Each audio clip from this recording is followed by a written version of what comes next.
Hello everybody and welcome back to Marvelous Miss Seuss.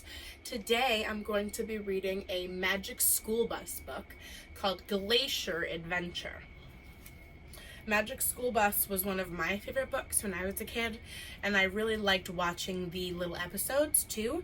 But this is all like revamped, different different drawings and stuff, and it says it's now a Netflix original series.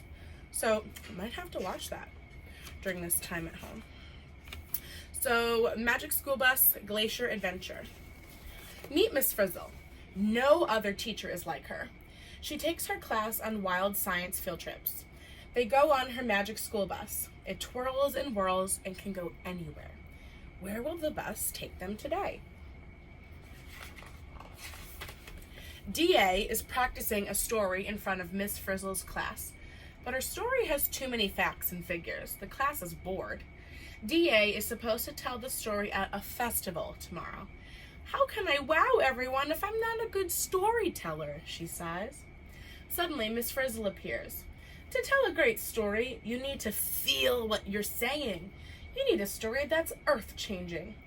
The audience would love a story like that, says D.A.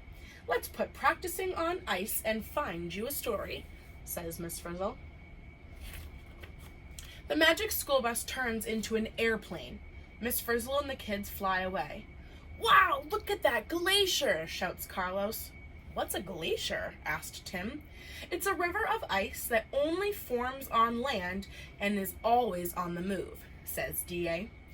Let's go see the glacier up close, suggests Miss Frizzle. Wahoo! The kids shout. They turn into snowflakes and float to the ground. This is not on my permission slip, cries Arnold. The kids land on the glacier and the bus lands on top of them. I feel like an ice cream sandwich, says Carlos. That's how glaciers form.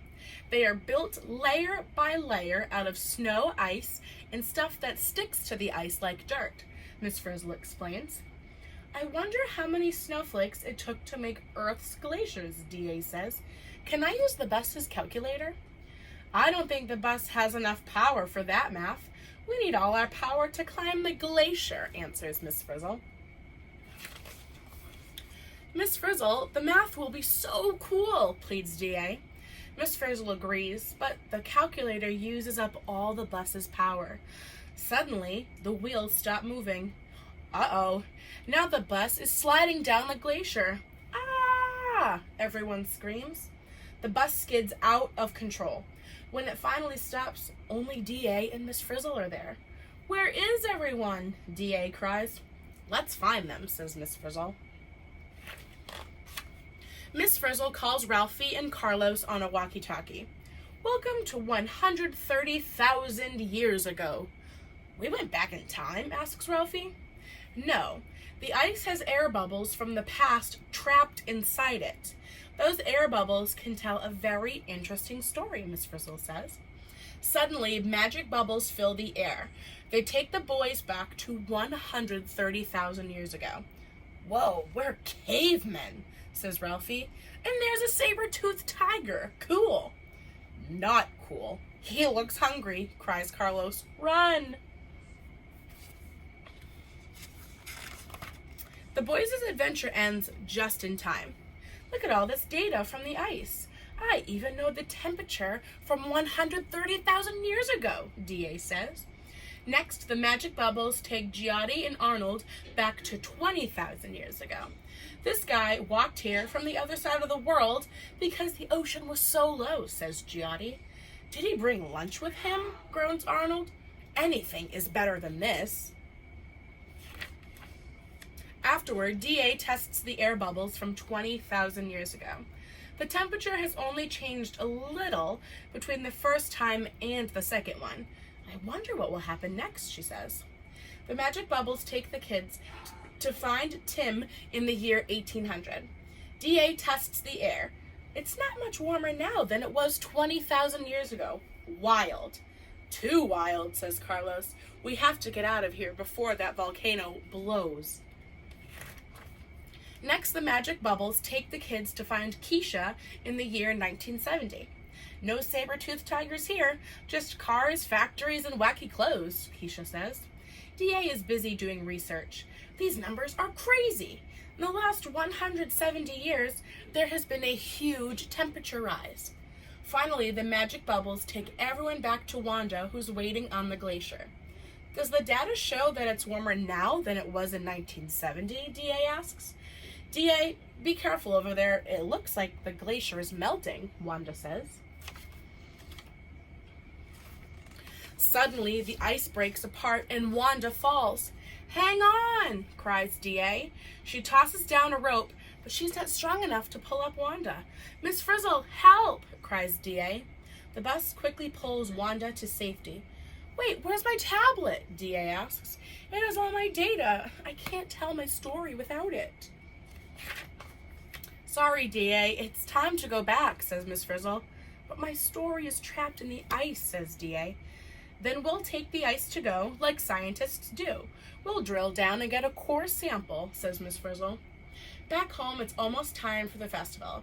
DA's parents, friends, and lots of other people are there.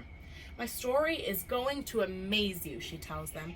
I hope she talks about more than numbers this time, Wanda whispers.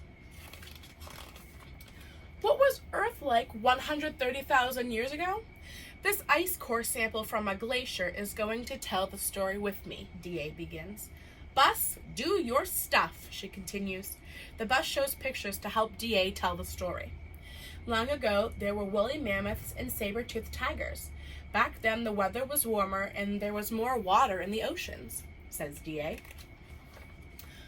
But then Earth got colder and more ice formed. More ice means less water in the oceans. It stayed like that for thousands of years, says DA.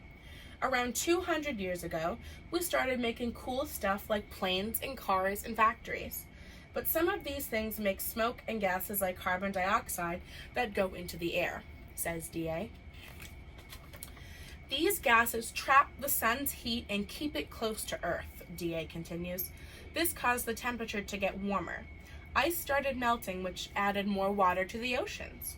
The temperature has changed more in the last 200 years than in the 100,000 years before that. If things keep going this way, Earth is going to get even warmer. Some places will get more rain and floods. Other places will get hot and dry, with less foods and fewer kinds of animals. But that's not the end of this story, says DA. If we don't like the way things are going, we can do something about it. Everyone can help by doing less of the stuff that makes these gases. Kids can help too. We can walk or bike instead of taking cars everywhere. We can turn off lights and computers and plant trees, says DA. And we can share the story glaciers tell us. We can work together to give this story a happy ending for the glaciers and for us, says DA. The crowd cheers. DA wowed them. She told a great story that was full of facts, and it had lots of feelings, too. And that's the end of the story. In the back, what's awesome is there's a glossary that you may have noticed there were some words in the text that were bold. So those are some nonfiction text features. And, they can give you, in the glossary, they give you a little bit of a definition of what those words mean. And they also got some cool stickers. So I thought this book was so awesome. I love Miss Frizzle always takes the kids on some really fun adventures. And I'm very proud of DA for working so hard and for persevering, and getting over her fear of, giving her presentation and just for trusting herself because she's, really smart and she knows what she's doing. So I would like to hear, I know I always ask a question with all of these books. I would like to hear an idea that you would have to kind of make the earth a little bit of a better place. So like DA had suggested, some ways that we can make less gases is, by walking instead of taking a car, turning off your lights, things like that. So what are some things that you could do to help our earth? I'd love to hear it.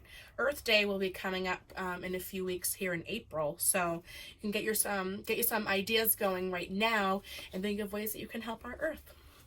So thanks for tuning in, friends. I do love reading these books to you so much. It makes me really happy. Of course, I wish we were together in person, but I love that I can make some videos for you, and I'm glad that you like to listen to my stories. So stay tuned for next time, and I'll catch you then. Miss you guys a lot. Bye.